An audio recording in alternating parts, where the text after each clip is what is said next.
Amém. Glória a Deus. Você pode dar uma salva de palmas para esse povo abençoado? Amém. Sejam muito bem-vindos em nome de Jesus. Quero convidar aqui à frente o missionário Mateus de Paula. Vem aqui, Mateus. Cadê sua esposa? Tá aí? Tá lá com as crianças? Depois, no final, a gente ora por ela. Então, o Mateus é missionário num lugar bem pertinho daqui do Brasil. Quantas horas de voo? 26 horas de voo até a Tailândia. Rapaz, o camarada é corajoso, né? Tá lá no norte da Tailândia, pregando o evangelho. E eu louvo ao Senhor Jesus pela vida do Mateus. Primeiro porque ele tem um primo muito bonito, que é o Bispo Paulo. Ele é nosso parente, é primo meu, da minha esposa, é filho do missionário Flávio. Flávio, por favor, se coloque de pé. Flávio está aqui hoje. Ele é quem dirige o nosso curso aí que está acontecendo todos os sábados aqui na igreja. Seja bem-vindo. É o pai do Mateus.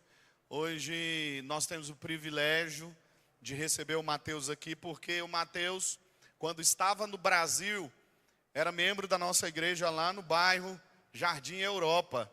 E hoje está aqui para a glória de Deus como missionário, realizando uma obra poderosa lá na Tailândia. Ele vai falar um pouco mais sobre isso. Mateus, que bom tê-lo aqui conosco hoje, nessa noite.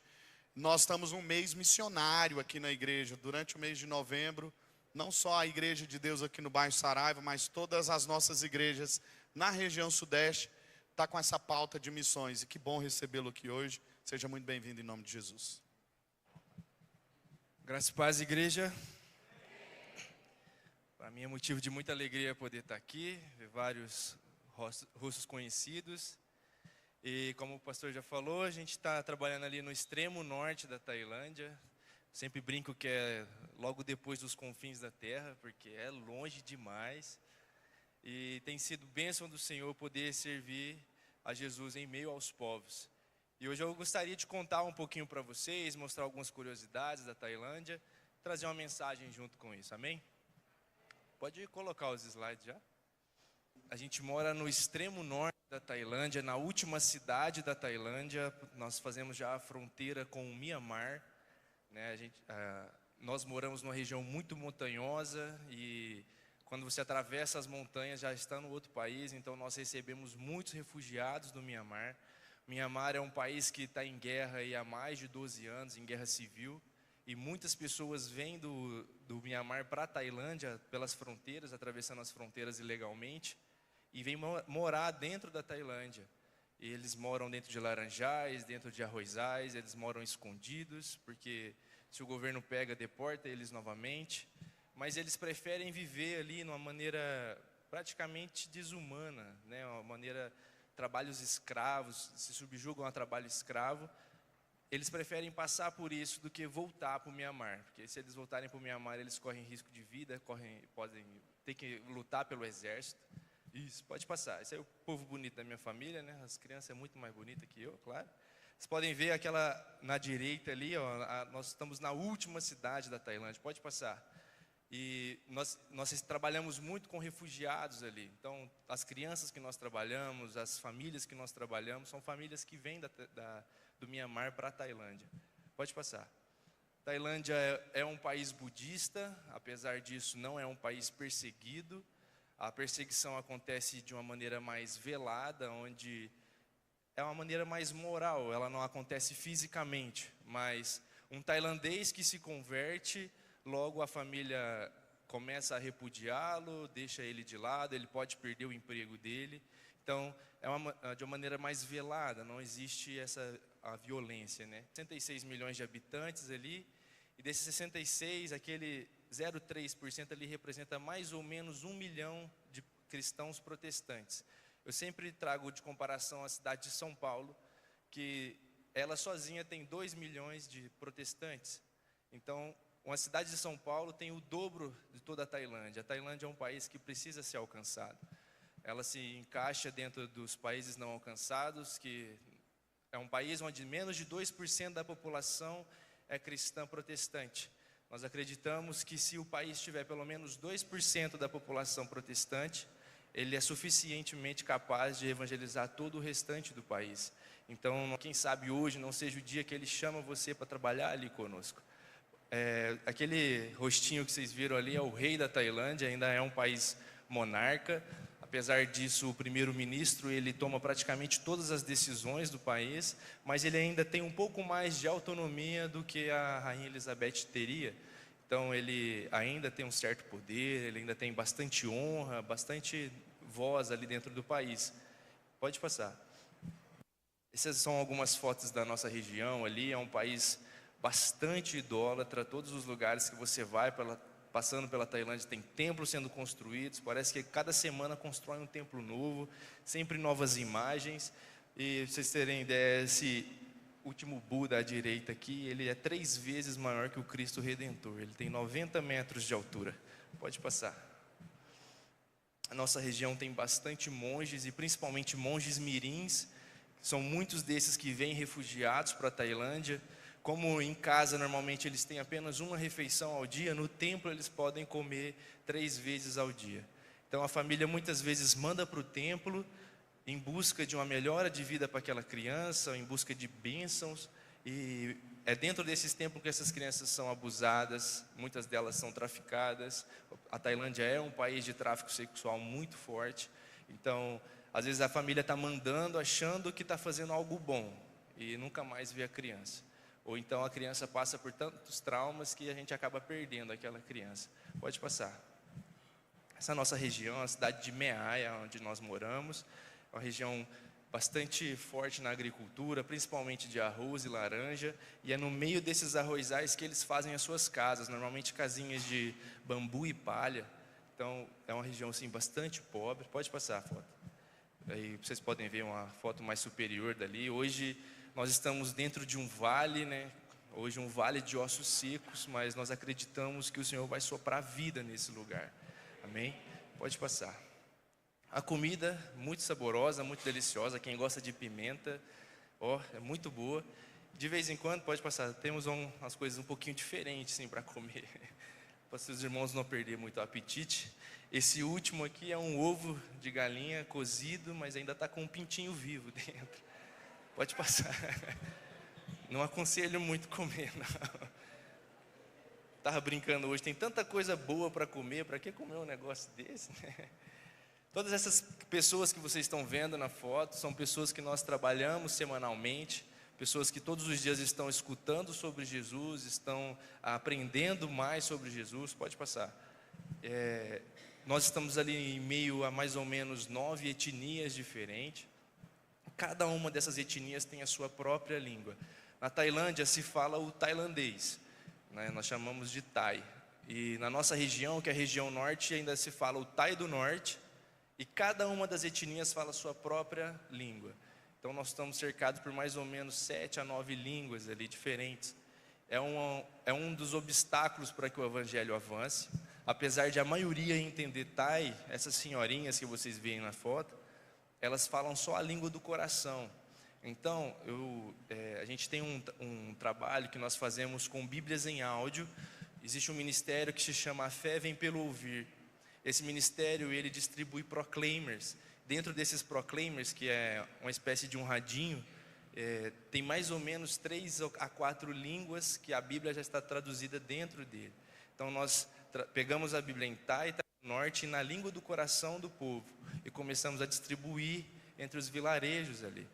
Então tem avançado o evangelho, bem devagarzinho, bem aos poucos, né? É um país budista, é sempre bom lembrar que é um país budista. Para o tailandês, ser tailandês é ser budista. Então isso faz parte da rotina dele, desde quando ele acorda até o momento que ele vai dormir. E o que a gente faz ali é tentar desconstruir tudo aquilo que eles construíram na mente e no coração deles. É como se hoje eu chegasse aqui e vamos supor que o evangelho está errado, que Jesus não é o caminho e que o caminho é Buda. E eu teria que falar isso para vocês. E nessa suposição, vamos supor que Buda realmente seja o caminho certo. Tudo aquilo que nós acreditamos, vivemos e pensamos teria que ser desconstruído. Logo de primeira, muitas vezes a gente rejeitaria isso. E é mais ou menos isso que a gente faz ali. É mostrar para eles que todas as impressões que eles tiveram não passaram de alucinações, que tudo aquilo que eles fizeram foi em vão, porque aquilo não é o caminho certo.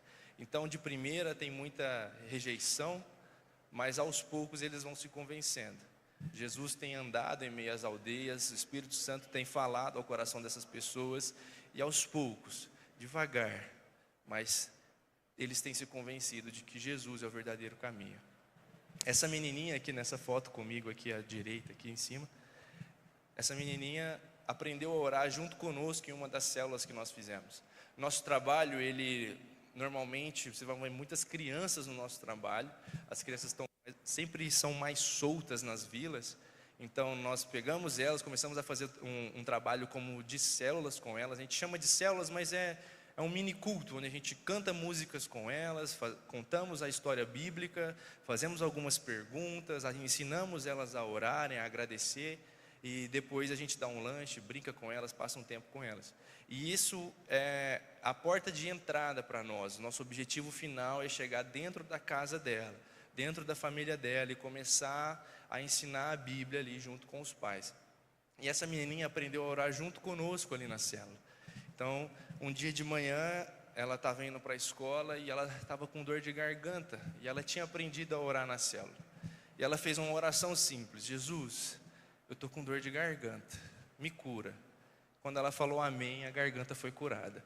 Ela teve uma experiência com Jesus. Ela pôde experimentar disso ela mesma. Ela falou com a avó, convenceu a avó a parar de ir no templo budista. Começaram a caminhar na igreja agora. E tem sido um dos nossos frutos ali nessa vila. Na vila dela, apenas ela e a avó dela são cristãs. Mas a gente tem feito um trabalho de acompanhamento com outras famílias ali. Como eu falei para vocês, é um trabalho de longo prazo. Aos poucos isso vai acontecendo. Pode passar.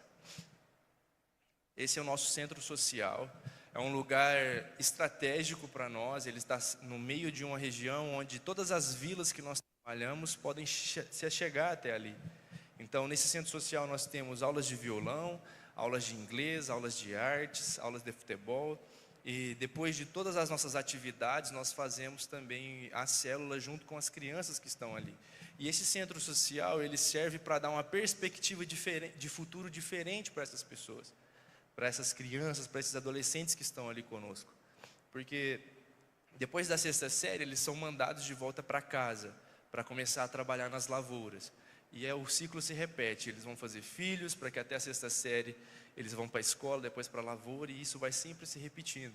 Então, dentro do centro social, nós tentamos dar uma perspectiva diferente para eles. Então, hoje tem algumas meninas que aprenderam a falar inglês ali no centro social, tem nos ajudado na tradução, né, principalmente nas igrejas. Quando a gente começa a falar, a gente chama uma delas e elas traduzem para nós diretamente para o Thai. Algumas traduzem até para a língua do coração, por exemplo, a gente tem algumas meninas da etnia Aka, que já traduzem direto para o Aka, para as senhoras mais velhas. Temos outras crianças que começaram a aprender a pintar conosco, hoje já são adolescentes, que a fonte de renda delas vem das obras de artes que elas produzem e vendem nos mercados. Então, Deus tem dado essa ferramenta nas nossas mãos ali, para proporcionar uma perspectiva de futuro diferente para essas crianças. E é nesse instante que a gente sempre leva tudo para Jesus. Olha, Jesus é que está fornecendo isso para você. É Jesus que está te capacitando a fazer isso. Tudo que você tem agora vem de Jesus. E é nesse momento que nós temos adolescentes que abrem os corações para nós, começam a aprender mais, a ter curiosidade sobre a Bíblia. Então, é uma das ferramentas de evangelismo que nós temos ali. Pode passar. Como eu falei para vocês, o nosso objetivo final é chegar na família dessas pessoas, dessas crianças. Então, essas fotos que vocês estão vendo são das nossas visitas que nós fazemos. Temos muitas outras, mas para vocês verem mais ou menos como funciona. Além do Proclaimer, nós também temos ela no tablet, onde a gente tem um filme passando junto. É exatamente a narrativa bíblica, exatamente o que está escrito aqui, o cara está narrando na língua deles. Só que ali tem como a gente trabalha com muita criança e pessoas que são analfabetas, para chamar mais atenção, para ficar um pouco mais calma. A criança gosta de correr, né? Então elas sentam ali, se acalmam, assistem junto conosco. Nós tiramos dúvidas, fazemos um processo de discipulado ali. A gente chama de discipulado, mas é mais um engajamento bíblico, porque essas pessoas não têm nada de Jesus, não têm absolutamente nada. Apesar de não ser proibido ter igrejas ali, apesar de não ser proibido ou perseguido fisicamente, essas pessoas têm pouca influência do que é Jesus. Se você disser, você conhece Jesus, eles vão perguntar se é algum parente, se é algum amigo seu. Então, o que eles têm de Jesus é praticamente nulo. Então, nós temos começado o trabalho do zero ali. Pode passar. Nós temos alguns testemunhos para contar sobre o que temos feito ali. Essa igreja, hoje ela já está finalizada, né? Essa foto aí é do final de agosto, que foi quando a gente saiu de lá. Eu cheguei aqui no Brasil no finalzinho de agosto. Foi a última foto que eu tirei dela, mas hoje ela já está finalizada. Essa igreja ela está dentro de uma comunidade da Vila Aca. É uma igreja é uma vila que já é evangelizada. Nós temos ali mais ou menos 250 pessoas dentro dessa vila, onde 200 delas são convertidas. A história dessa vila é que ela tinha um guia espiritual, uma espécie de bruxo, e esse bruxo, em meio aos seus trabalhos, Jesus apareceu para ele pessoalmente. Ele se converteu e toda a vila se converteu atrás dele. Então, hoje nós temos feito um processo de discipulado com toda essa vila, com os adolescentes, com as crianças, e eles tinham um espaço bem pequeno, cabia mais ou menos 60 a 80 pessoas ali dentro do espaço deles. Então eles colocavam todas as crianças para fora da igreja, entrava todos os adultos e ainda ficava um monte de gente para o lado de fora. Nós abraçamos o desafio deles e no final de agosto a gente terminou de construir a igreja para eles. Agora todos eles podem adorar o Senhor juntos ali, dentro da vila. O outro espaço menor agora eles vão usar para fazer o culto infantil, as células com crianças e tudo mais. Então é vitória do Senhor. Pode passar. Essa é uma das primeiras famílias que se converteram em um dos vilarejos que nós trabalhamos. Essas 3 moças aqui, elas nos chamaram, ligaram. Meu líder ele tem uma caminhonete, é o meu líder lá na Tailândia, e que normalmente a gente usa para levar as crianças e trazer para o centro social e para a igreja. E ela nos ligou chamando e pedindo ajuda. Vocês podem vir aqui em casa me ajudar? E nós fomos. Chegando lá, ela falou, eu queria tirar todos os ídolos, todos os altares da minha casa. E nós enchemos a caminhonete do meu líder. Jogamos todos os patuás, ídolo, imagem, tudo fora. Ela disse, agora eu sou de Jesus, eu não quero mais essas coisas dentro da minha casa. Ela tem agora nos ajudado com fazer o alimento da igreja. A filha mais velha toca conosco no louvor, aprendeu conosco no centro social, aprendeu a falar inglês conosco também no centro social. Então ela tem nos ajudado muito. A filha mais nova também nos ajuda agora no louvor da igreja. Apenas o pai que ainda não se converteu. Apesar disso, essa é uma família que é letrada. Todos os momentos que nós vamos fazer a leitura bíblica, ele é o primeiro a puxar a leitura bíblica, apesar de ainda não ter se convertido. Como eu falei para vocês, é uma decisão bem difícil para eles. Ele é um mecânico assim de mão cheia, mas ele tem medo de perder o emprego, porque o sustento da casa vem todo dele.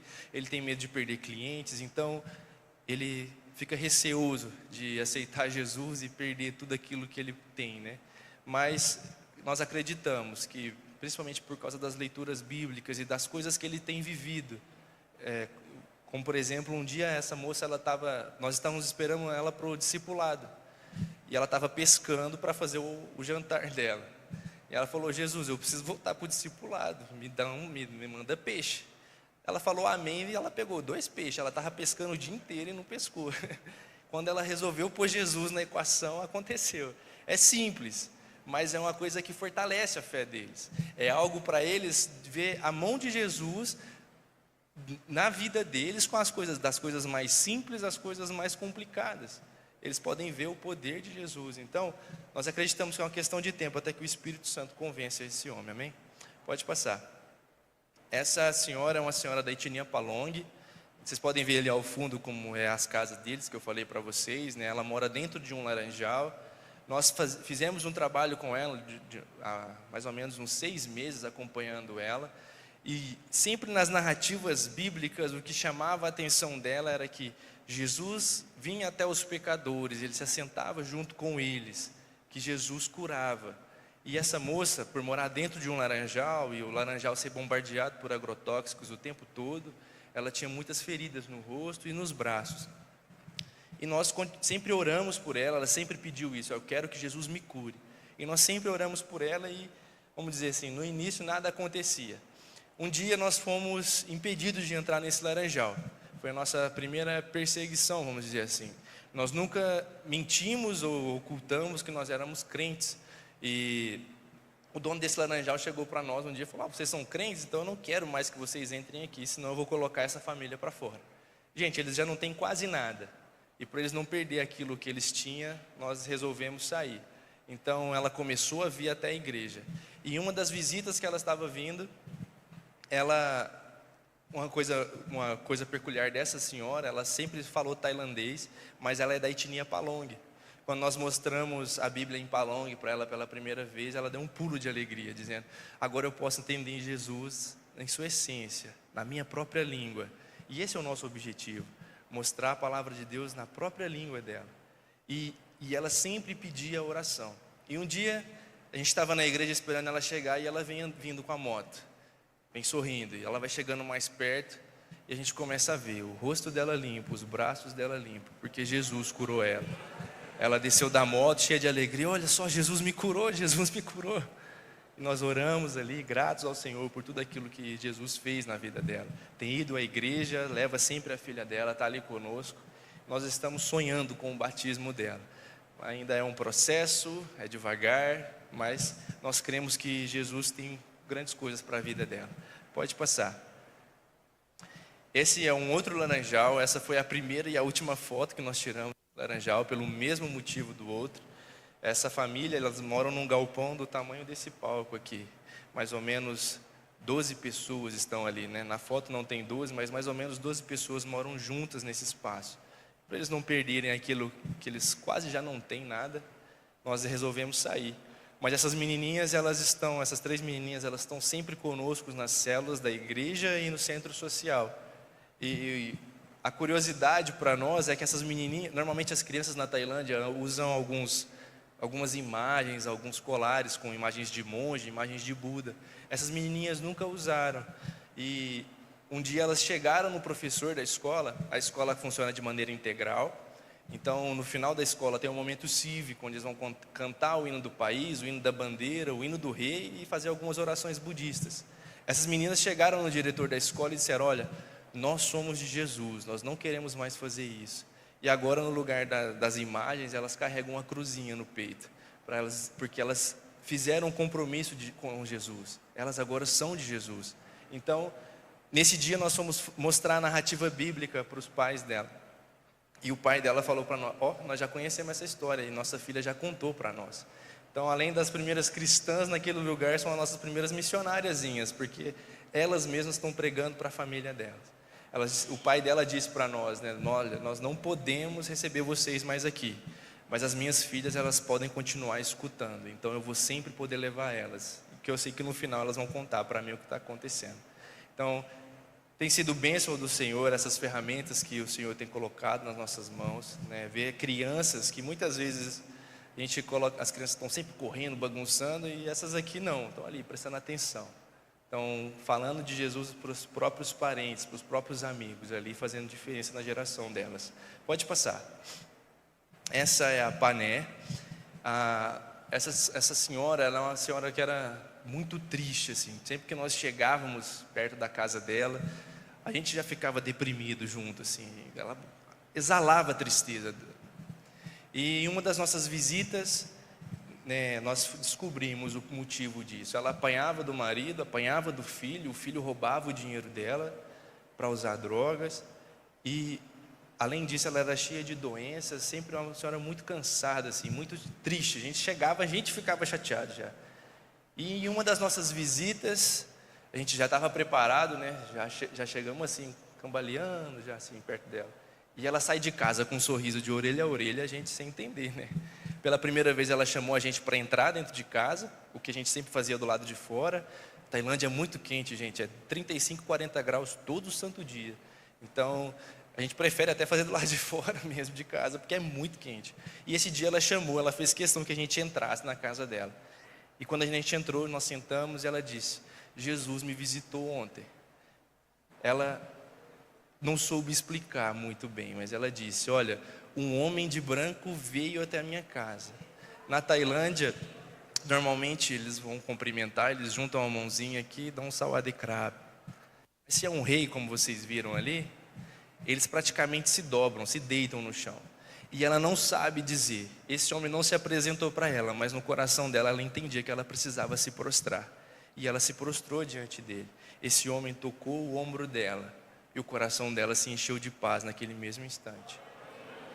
E ela virou para nós e disse: olha, eu ainda tenho os mesmos problemas, mas agora eu tenho Jesus e Ele é suficiente na minha vida.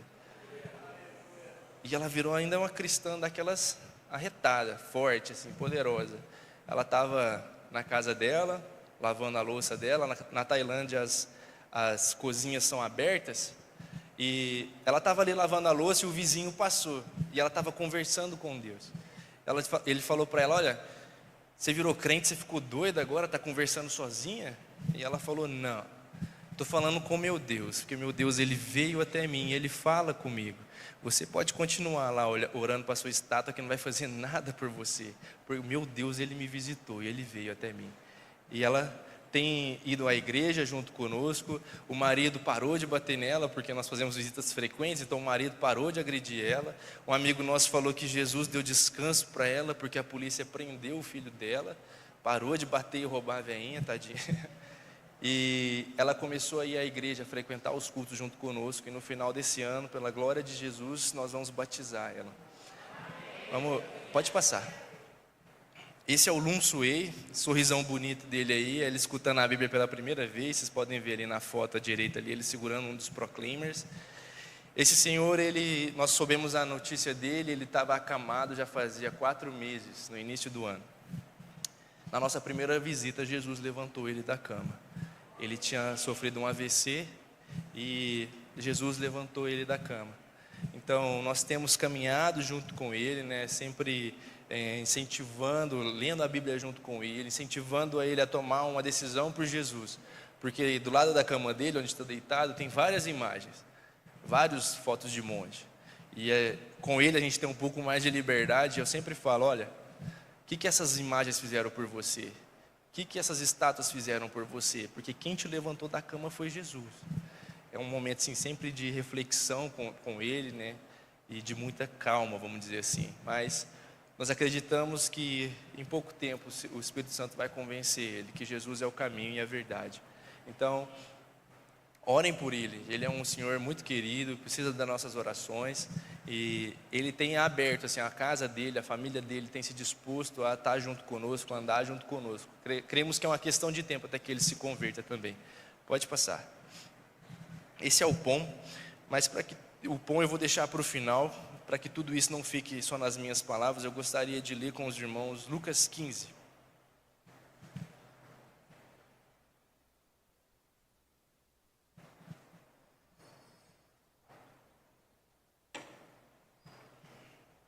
Lucas capítulo 15, versos de 11 em diante.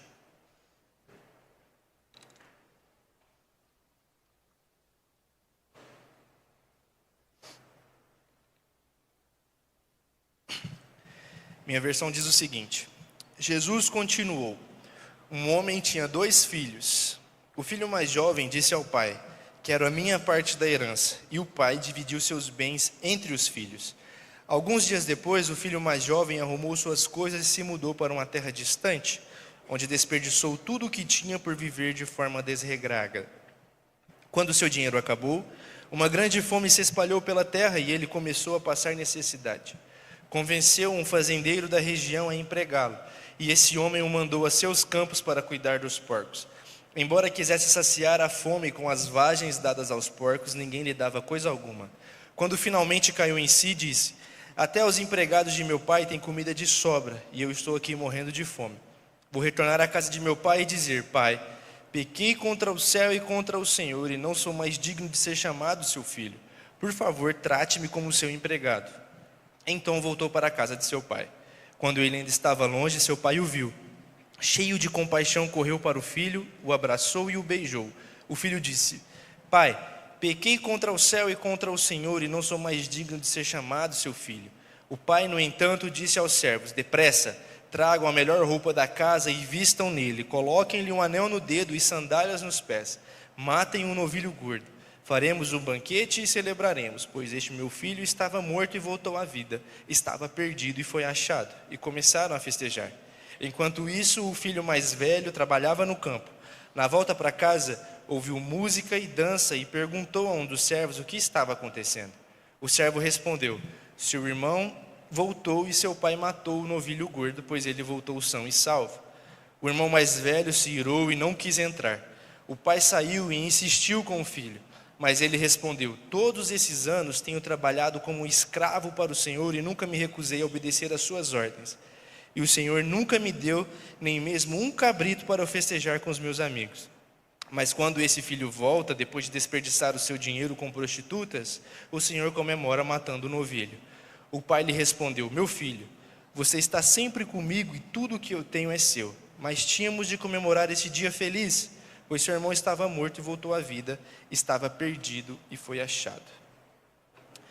Quando nós contamos essa história para um tailandês ou para alguém que mora ali no Oriente Médio, onde a cultura da honra é uma cultura muito forte, por exemplo, vocês viram o rei da Tailândia ali.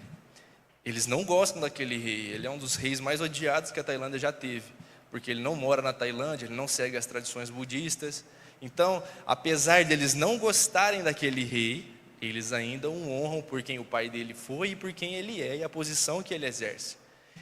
Então, para eles, um filho chegar dessa maneira para um pai é algo surreal. Porque esse filho chega até o pai e pede a parte da herança dele. Ora, parte da herança, a herança só pode ser dada quando alguém morre. E esse filho chega no pai e pede a parte da herança dele, ele está pedindo a morte do pai. E isso seria um desrespeito terrível. E além disso, mesmo que um filho falasse dessa maneira com seu pai, o irmão mais velho deveria entrar na frente, porque nesses lugares a figura do pai é a figura máxima de honra, e depois o filho mais velho. E o silêncio desse filho mais velho, para ele, soa comprometedor. Então, essa história, ela tem alguns pontos que até para nós mesmos é algo diferente. Nós fomos olhar no final, nós não sabemos se o irmão mais velho entrou para dentro de casa e foi comemorar a volta do irmão mais novo. Nós não sabemos se ele ficou emburrado lá de fora, se ele entrou junto com o pai. A história termina um pouco aberta. E se a gente trazer para a nossa realidade, é um pouco diferente. Vocês viram, eu tenho a Ana Lúcia e o Levi. Vamos supor que eu seja um empresário e eu tenho uma grande empresa. Difícil para um missionário, né, pastor? Difícil. Mas vamos supor que eu tenho essa empresa e os meus filhos já estão adultos, e aí chega o Levi. E o Levi fala: Pai, me dá a minha parte da herança. De alguma maneira eu fiz essa empresa virar dinheiro e entreguei para ele. Aí ele foi, gastou tudo o que tinha. E lá com os meus amigos a gente fala, ele voltou com a cara mais lambida do mundo e veio pedir perdão. E eu perdoei. E mais do que isso, que se vocês forem olhar, o pai, quando ele chega, ele dá novas roupas e coloca um anel no dedo dele, coloca sandálias nos pés dele. Se a gente for lembrar da história de José, quando José estava no Egito, e ele interpreta os sonhos de Faraó, quando Faraó promove ele a governador do Egito, a primeira coisa que Faraó faz é, coloca novas roupas nele, coloca um anel no dedo dele. Isso simboliza autoridade. Então, esse filho, ele volta para casa, esperando ser um escravo do pai dele.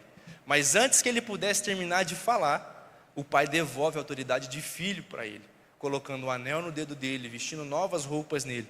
Nessa nossa analogia, é como se o Levi voltasse, além do perdão, eu devolvesse a gerência da empresa para ele. Eu acredito que poucos empresários fariam algo tão irresponsável desse. Mas, para a gente entender tudo o que está acontecendo aqui nessa parte, nós temos que ler um pouco mais para cima, porque Jesus estava falando algo antes. No verso 8 diz o seguinte: Suponhamos que uma mulher tenha 10 moedas de prata e perca uma. Acaso não acenderá uma lâmpada, varrerá a casa inteira e procurará com cuidado até encontrá-la? E quando a encontrar, reunirá as amigas e vizinhas e dirá: alegrem-se comigo, pois encontrei a minha moeda perdida. Da mesma forma, há alegria na presença dos anjos de Deus quando um único pecador se arrepende. Outra história um pouco diferente. Uma mulher tem 10 moedas, ou algumas versões vão dizer dracmas. Ela perde uma e quando ela encontra, ela faz uma festa para comemorar que ela encontrou aquela moeda. É como se eu tivesse 10 canetas, eu perdi uma caneta e faço uma festa quando eu encontro. É um pouco diferente, mas se a gente olhar para uma mulher dessa época, onde tudo que ela tinha, o sustento dela vinha do marido, ela não podia ter emprego, ela não podia ter nada. A vida dela era em prol do marido e dos filhos. E a gente olha para essa época onde que no dia do casamento o pai dava um presente para essa mulher. Então, às vezes em forma de tiara, às vezes em forma de pulseira. No caso dessa mulher, ela ganhou 10 moedas de prata. E esse dinheiro serviria para o sustento dessa mulher, porque se esse país entrasse em guerra e o marido morresse na guerra, ou de alguma maneira o marido a repudiasse, ela teria essas 10 moedas de prata para poder sobreviver, para poder voltar para a casa de um parente mais próximo, para poder dar alimento para os filhos. Então, perder uma dessas moedas era perder o seu sustento. Para essa época, perder o seu sustento era perder a sua vida, a sua salvação. Então, quando ela encontra, ela se sente aliviada, ela quer comemorar isso. Isso aconteceu conosco. Vocês viram que eu moro depois dos confins da terra. Gente, da minha cidade até o aeroporto mais próximo é 1h30 de carro. De avião até a capital, mais 1h30. De Bangkok até o Catar, 14 horas. Do Catar para cá, mais 12 horas. É longe com força, gente. Nós saímos lá mais ou menos 9 horas da noite de segunda-feira para vocês. Nós chegamos quarta-feira, 4 horas da tarde. É muito longe. E no primeiro voo, nós chegamos no aeroporto, vamos fazer o check-in. Quando nós entramos para fazer o check-in, onde estava o passaporte da minha filha? Eu sempre ando com uma bolsa, e dentro dessa bolsa eu carrego todos os nossos documentos. E eu fui pegar os documentos e não encontrava o passaporte dela. E começou a me dar um suador, uma tremedeira, eu comecei a ficar nervoso. Mas graças a Deus que Ele colocou uma mulher virtuosa do meu lado. E ela com muita calma pegou minha bolsa de novo e foi olhar. Quando eu puxei a pasta de documentos, o passaporte caiu para fora, ficou dentro da mochila. Quando ela chegou com o passaporte, eu me senti como essa mulher. Eu queria fazer uma festa ali naquele aeroporto, porque eu encontrei o documento. Se eu perdesse esse documento, não dava tempo de voltar para trás, era viagem perdida, era tudo perdido, porque é muito longe. Mas Jesus ainda está falando algo antes disso. Então no verso 3 vai dizer assim: então Jesus lhes contou esta parábola: se um homem tiver 100 ovelhas e uma delas se perder, o que acham que ele fará? Não deixará as outras 99 no pasto e buscará a perdida até encontrá-la? E quando a encontrar, ele a carregará alegremente nos ombros e a levará para casa. Quando chegar, reunirá os amigos e vizinhos e dirá: alegrem-se comigo, pois encontrei a minha ovelha perdida. Da mesma forma, há mais alegria no céu por causa do pecador perdido que se arrepende do que por 99 justos que não precisam se arrepender. E para quem que Jesus está falando isso? Vamos logo para o verso 1, que diz: cobradores de impostos e outros pecadores vinham ouvir Jesus ensinar. Os fariseus e mestres da lei o criticavam, dizendo: ele se reúne com pecadores e até come com eles. E então Jesus vem e conta 3 parábolas para eles. E a primeira parábola que Jesus conta é a parábola da ovelha perdida. Algumas versões vão dizer que essa ovelha se perdeu no deserto. O pastor vai até ela e traz de volta para casa. Ora, uma ovelha, um animal, ele sabe quando está perdido. A gente tem até aquela expressão de cara de cachorro que caiu da mudança. Então o animal, ele sabe quando está perdido. E essa ovelha, ela está perdida longe de casa, fora de casa. Essa primeira história de Jesus nos mostra uma pessoa que sabe que está perdida e está perdida fora de casa. Depois Jesus vem e conta a história da moeda perdida, da dracma perdida. Um objeto, uma moeda, que não sabe dizer onde está. Então, nessa história, Jesus está mostrando alguém que não sabe que está perdido, mas está perdido e perdido dentro de casa. E depois Jesus vem e conta a história do filho pródigo, onde nós temos dois irmãos, um que estava perdido, se achou perdido e voltou para a casa do pai. E nós temos um outro que está perdido dentro de casa. Aí você vai me dizer, como um bom leitor da Bíblia vai dizer: ué, mas só o filho mais novo pegou a parte da herança e foi embora, o irmão mais velho está lá em casa. No verso 12 vai dizer assim: o filho mais jovem disse ao pai: quero a minha parte da herança. E o pai dividiu seus bens entre os filhos. O filho mais velho também recebeu a parte dele da herança. A diferença é que ele ficou calado. O filho mais novo tinha um problema claro com o pai dele: olha, pai, eu quero a sua morte, me dá a minha parte da herança porque eu vou embora. O filho mais velho recebeu a parte dele da herança e ficou quieto. No final do capítulo a gente vai ver como que está o coração dele. Ele vira para o pai: trabalho para ti como um escravo, e você nunca me deu nada. Ele tinha recebido a parte da herança dele e teve coragem de dizer para o pai dele que ele nunca ganhou nada do pai dele. Nós temos um filho que se perdeu fora, voltou para a casa do pai. E um filho que está perdido dentro de casa e não sabe que está perdido. E para mim, todas essas três histórias, elas se conectam. Porque no final, nós não sabemos se o filho mais velho entrou dentro de casa, ele aceitou a repreensão do pai e entrou para comemorar a volta do mais novo. Bem como no início, os fariseus estão criticando Jesus por comer com pecadores. E Jesus vai até eles para contar três histórias. Eu entendo que no final dessas histórias fica uma pergunta para os fariseus: olha, vocês vão entrar e comer junto conosco porque eles estão perdidos e encontraram o Pai? Ou vocês vão continuar do lado de fora de casa, resmungando, reclamando? E quando a gente começa a ler as narrativas bíblicas, principalmente nos primeiros capítulos de cada um dos evangelhos, eu pelo menos me pergunto: por que Jesus era tão perseguido?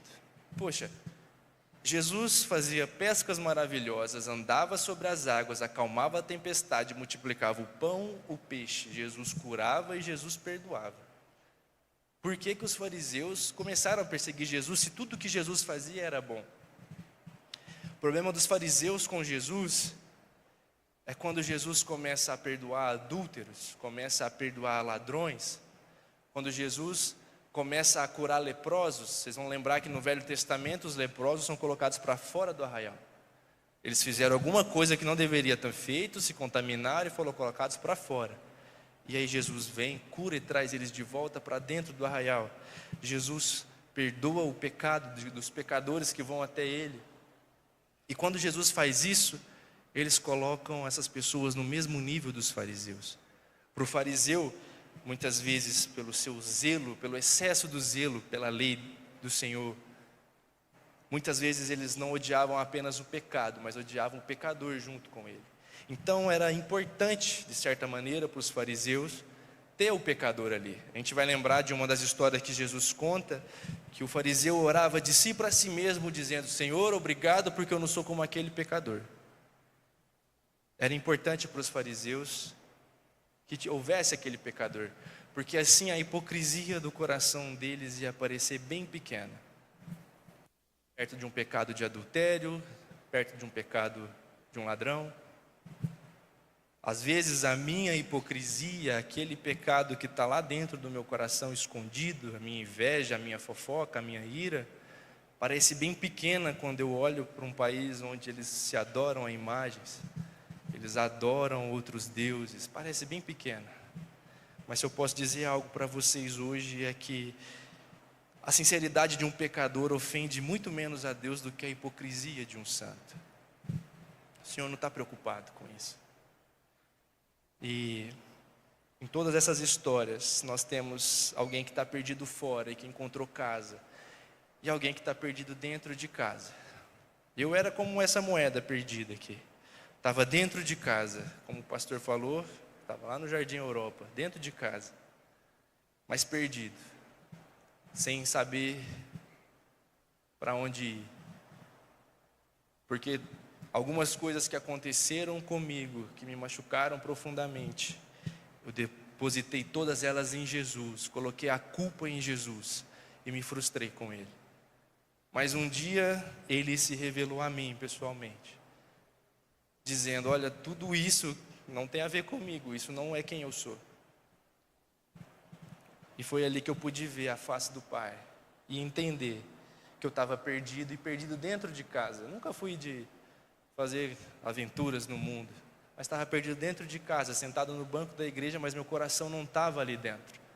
Assim como essa moeda, perdida dentro de casa. Eu não sei como você se encontra hoje, se você estava perdido e veio para a casa do Pai, ou se você está aqui dentro, sabe que está perdido. Eu quero dizer para você que Jesus está à sua procura. Ele está à nossa procura, buscando relacionamento íntimo conosco. E aí eu quero contar para vocês a história do Pom. Pode colocar a fotinha dele aí. Nós, como eu falei para vocês no início, nós fazemos um trabalho de células. E numa dessas células tinha uma menininha que chamava Fassai. E essa menininha era uma menininha bem arteira, assim. A gente escutava a voz dela antes de chegar na igreja, porque ela não gostava de cantar as músicas, ela gostava de gritar as músicas da igreja. Então, de longe, você já sabia que a Fassai estava na igreja. Mas muito amorosa, muito carinhosa, e nós começamos a fazer visitas para a casa dela. Nós sempre fazemos isso, nós pegamos as crianças que estão mais interessadas, estão mais prestando atenção, nós autoconvidamos para a casa delas, para ver a realidade da família, quantas pessoas moram ali, se a gente pode ajudar de alguma forma. Normalmente, principalmente no caso dela, nós ajudamos com cesta básica por bastante tempo. E na casa dela havia a Fassai, o irmão mais novo, o Pom, que era o padrasto dela, e a mãe. Nós começamos a fazer um trabalho ali, visitas, começamos a fazer o discipulado com eles. A gente sentava aqui, o Pom sentava aqui. Ele não queria saber da gente no início. Mas aos poucos o Pom foi chegando mais próximo. Ele sentou um dia conosco na mesa. Um dia ele entendeu que ele precisava ir para a igreja conosco. Um dia ele resolveu se converter. Um dia ele resolveu se batizar. Um dia o Pom começou a querer aprender mais e mais sobre Jesus, e nós continuamos com a visita.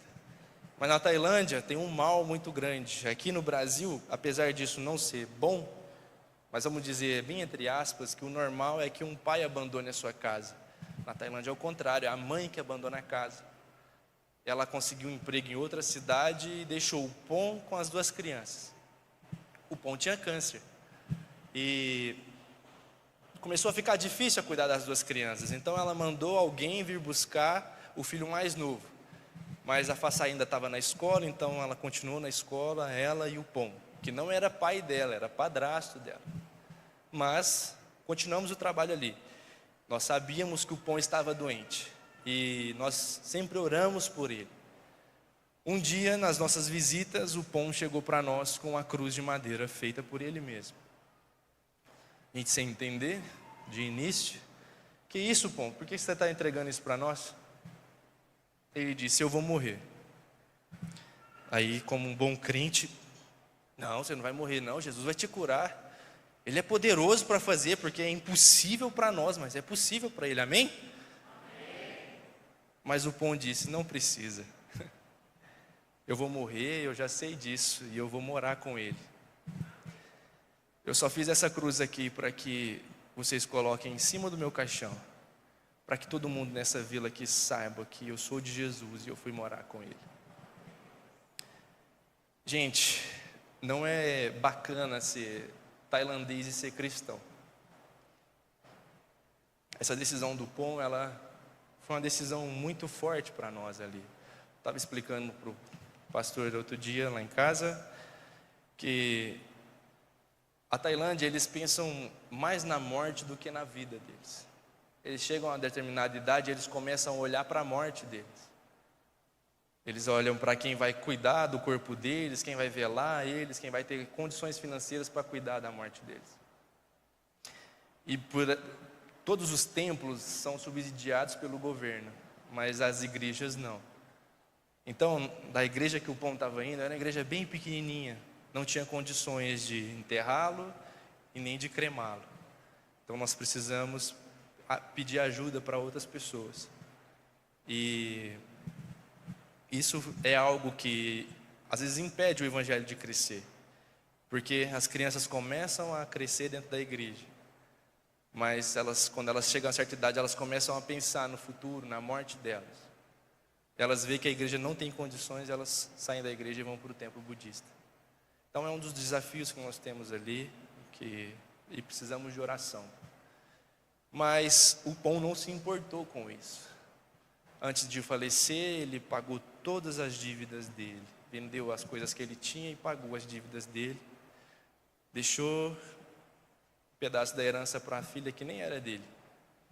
Morreu ao lado dela, abraçado com ela, até o último dia, cuidando da filha que não era dele. E a história dele é um fortalecimento para a nossa fé, porque ele não se importou com mais nada. Ele entendeu que ele ia morar com Jesus. O Pon era a nossa ovelha perdida. Ele encontrou casa. E eu falei para vocês que não é legal ser cristão na Tailândia. Meu amigo, ele foi queimado como se queima um saco de lixo. Mas para nós não importava mais, porque ele já estava com Jesus, sentado na mesa do Pai, comendo junto com ele. E a nossa esperança é que muitos outros possam se assentar junto com ele, que um dia eu possa encontrar o Pon lá, junto com o Senhor Jesus. Vale a pena, irmãos. O Senhor nos chamou para estar ali do outro lado do mundo, no extremo norte da Tailândia. Mas Ele chamou cada um de nós a ser missionários, a falar do amor dEle, na sua escola, na sua faculdade, no seu trabalho. Quem sabe Ele não vai chamar você para trabalhar lá conosco, mas Ele já te chamou para falar das boas novas e do amor dEle. Porque assim como o Pon, tem tantos outros cambaleando rumo à morte, rumo à perdição, que precisam encontrar a casa do Pai. E nosso papel como cristãos é ajudar que eles se alcancem e cheguem à casa do Pai. Vale a pena, irmãos, ir até os portões do inferno para resgatar uma alma para Jesus, porque ela vale mais que o mundo inteiro para Ele. Eu gostaria de agradecer à igreja pelas orações, pelas contribuições que chegam até nós, com certeza nos ajudam. Todas as famílias que vocês estão vendo são abençoadas com as contribuições que chegam até nós ali. Eu sempre falo, que para um missionário a coisa mais importante não é nem a finança, mas as orações. São elas que nos sustentam no campo, são elas que nos fortalecem todos os dias. Nós estamos ali no terreno do inimigo, literalmente. Mas o Senhor tem nos sustentado ali, cuidado de nós ali. E graças a Ele tem chegado luz naquele lugar, tem chegado vida naquele lugar. Então ore ao Senhor Jesus e pergunte: Jesus, onde o Senhor quer me usar? Porque se eu posso atestar algo para vocês é que o melhor lugar que nós podemos estar é no centro da vontade do Senhor. Dificuldades vão vir, problemas vão vir, mas vai ficar leve, porque o Senhor que trouxe você até ali, foi o Senhor que te colocou naquele lugar. Ore ao Senhor e pergunte: onde é que eu preciso estar? Eu tenho certeza que é o melhor lugar do mundo para você. Amém? Vamos orar?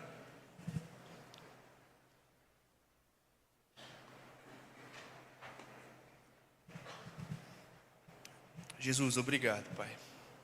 Obrigado por tudo o que o Senhor faz por nós. Obrigado porque o Senhor cuida de nós. Obrigado pelo seu sacrifício, Jesus.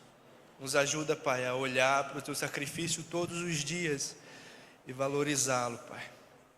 Muitas vezes nós deixamos de olhar para Ti, olhamos para os problemas, mas o Senhor é maior que todos eles. O Senhor é o suficiente para nós. Colocamos o nosso coração diante do Senhor, Pai, disponíveis para o Teu agir, disponíveis para aquilo que o Senhor tem para cada um de nós. Usa, Pai, cada um dos meus irmãos como instrumentos do Senhor, como chamas vivas do Senhor nos lugares em que eles passam. Que ao abrir a boca, que ao chegar, que seja a presença do Teu Espírito Santo indo à frente, que seja o Seu Espírito Santo falando aos corações. Em nome de Jesus, Pai, cuida de nós, fica conosco. Amém.